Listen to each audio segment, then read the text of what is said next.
delicious. Who are you? First off, I'm going to give a huge apology to an MMA reporter, MMA YouTube vlogger by the name of Aaron True. I addressed comments in a situation where you were blatantly disrespecting me. The kid has heart but no talent. It is what it is.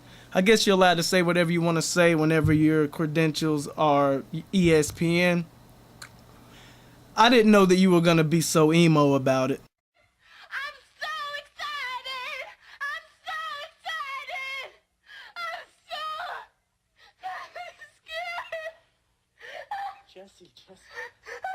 scared! With that said, I'm going to go ahead and jump into a Strikeforce funeral.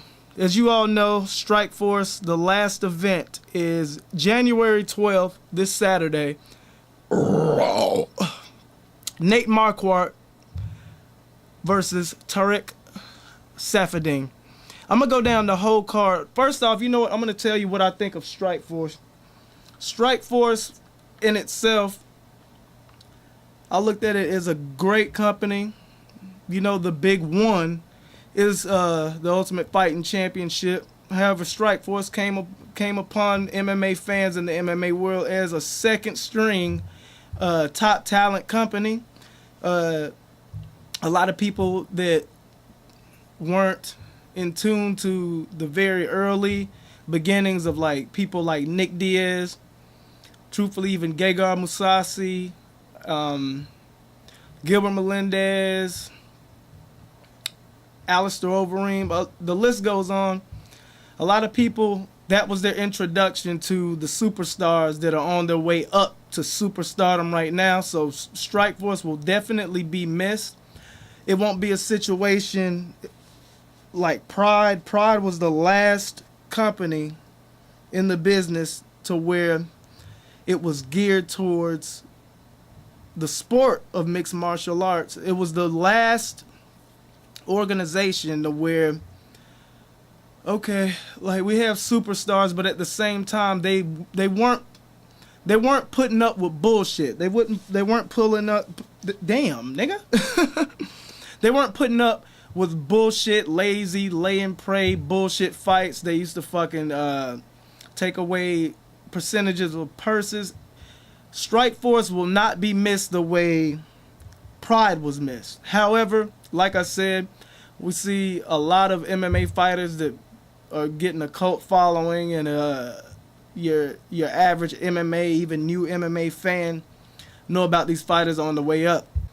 I'm not gonna miss it the same because I just looked at it, as I said earlier, it's just another league with a little bit of money behind it, with great fights that put on a lot of classic fucking fights. I'm gonna go ahead. First off, rest in peace, Strikeforce. Okay, I'm gonna go ahead and go down the list of the fights. A lot of these fights I don't know too much about, but I'm just gonna go ahead. I may just tickle the fancy. Just say just a guess. Okay, look. First fight, Estevan Payan versus Mike Bravo. Don't matter. I gotta go with Mike Bravo just for the fact that his last name is Bravo. Like Jay Bravo, Johnny Bravo.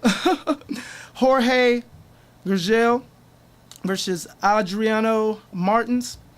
I think that Jorge Gurgel has a lot to lose in this fight. He's been signed by the UFC. He's been on the Ultimate Fighter show. He was cut. He went to Strikeforce. He's gonna be fighting more for his life as far as a legit professional MMA fighter. There's not too many more places that he can go if he loses this fight. Just how he talks shit to Adriano Martins in the fight, saying that he's gonna welcome him to the US properly.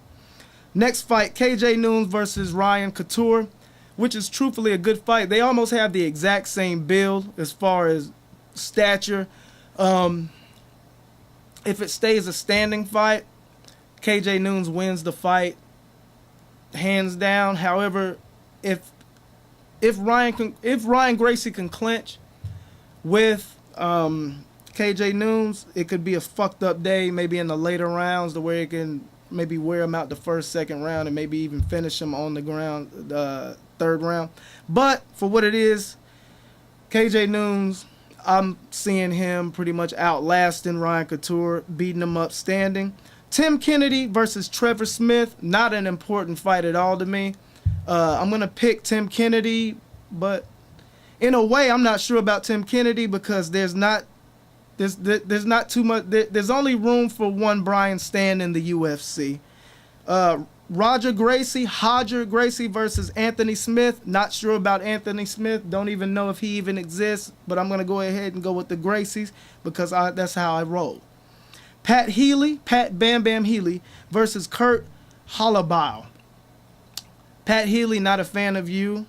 Kurt Holloway, never heard of you. Pat Healy, have heard of you. Pat Healy, you're going to win because I've heard of you. Whatever. Ronaldo Jacare Souza versus Ed Herman. This fight is actually almost kind of a discrediting fight because Jacare was I believe, maybe welterweight or middleweight. Either, it doesn't matter. One of the champions in Strikeforce, and now they're putting him up against Ed Herman. But at the same time, Ed Herman fought in the UFC, fought in the Ultimate Fighter show, cut by the UFC, and shot over to Strikeforce. If Jacare loses this fight, it is the worst loss that he could ever take because, for one, he was an ex-champion. For two, he didn't look too good in his last fight. And for three, he just got beat by an Ed Herman, which isn't even an exciting fighter in the UFC. Jacare, I think he's gonna come out angry, put them claws, put that sharp bite on him. Gegard Mousasi versus Mike Kyle. Mike Kyle loves the fucking throwdown, heavy-handed, but Gegard Mousasi is a true game fucking striker. He's fucking on point. Precise, and I'm thinking that, truthfully, as far as the ground game, Gegard Mousasi has great wrestling and good jiu-jitsu, good submissions, but I could see him being a great sprawl and brawl fighter in this fight, picking him apart within round 2, finishing Mike Kyle in round 3. Josh Barnett, the fucking WWF, not WWE MMA fighter, motherfucker should be in the UFC. Win, lose, or draw, Mikey Barnett, fucking babyface assassin, should be in the UFC for the fact that he can sell a fight, beautiful personality, funny as fuck, motherfucker. He should be in the UFC to sell these heavyweight fights. He's a heavyweight in the UFC that's great on the mic, does a good job. He's pretty much like a heavyweight Chael Sonnen. He's funny as fuck. You can't fucking take that away from the guy. Daniel Cormier, Dion Starring. I'm pretty sure that this fight wasn't the planned fight. However, Daniel Cormier is looking beastly lately. He's pretty much, in my opinion, I think I may be one of the first people to even correlate his name with Fedor Emelianenko. He's the Black Fedor. Daniel Cormier, I could see him winning this fight, going to the UFC, fighting light heavyweight or heavyweight, and truthfully dominating. I'm not going to say that he's going to beat John Jones, but I think that he has it in him as far as an athlete to make a Daniel Cormier, John Jones fight an actual fight. And the main event, Nate Marquardt versus Tarek Seferdine. I've seen a few fights from Tarek Seferdine. He may even been a UFC vet. I'm not sure. If not, I'm pretty sure it was he was on top in Strikeforce. But the last fight that Nate Marquardt fought, I believe, was Tyron Woodley. Tyron Woodley was a beast. He was unstoppable, running through people, undefeated. And the combinations that took out Tyron Woodley by Nate Marquardt were nothing short of, I'm not going to say unbelievable, but impressive. The combination punching that ended up taking him out reminded me of the Chuck Liddell Tito Ortiz fight, where he threw 15, I'm not going to say 15, nigga. He threw a crazy multitude amount of punches in his combination, which all of them landed, a knee, boom, down, and he won the fight.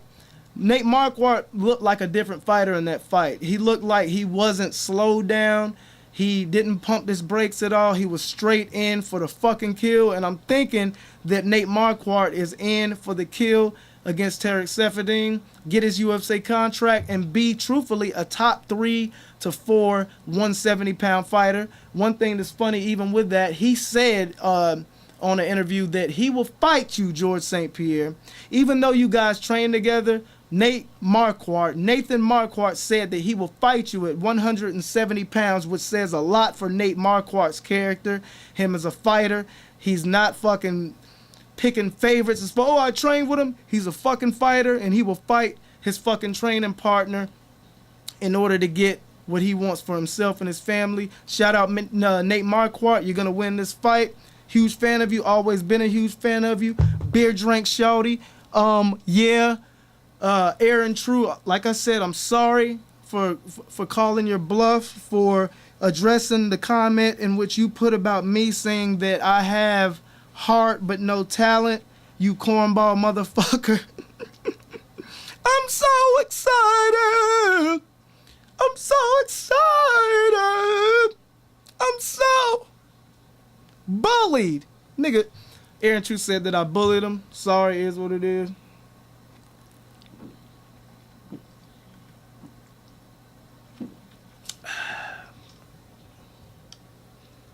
Who are you? Pop crack, pop top, boop. That's it. It's a wrap. Rest in peace to the In the Weeds YouTube channel. Beer Drink Shorty is here. I'm here to stay. I guess I gotta make sure I watch who the fuck I'm calling out. I guess I gotta watch who I talk about, because the niggas will get emo, say that I'm bullying them on YouTube, and fucking get my video taken down. Mr. Aaron True, it is what it is. But what can you do? I do a pretty good job with these videos. People enjoy them. Do you enjoy them? Who are you, nigga? Who are you?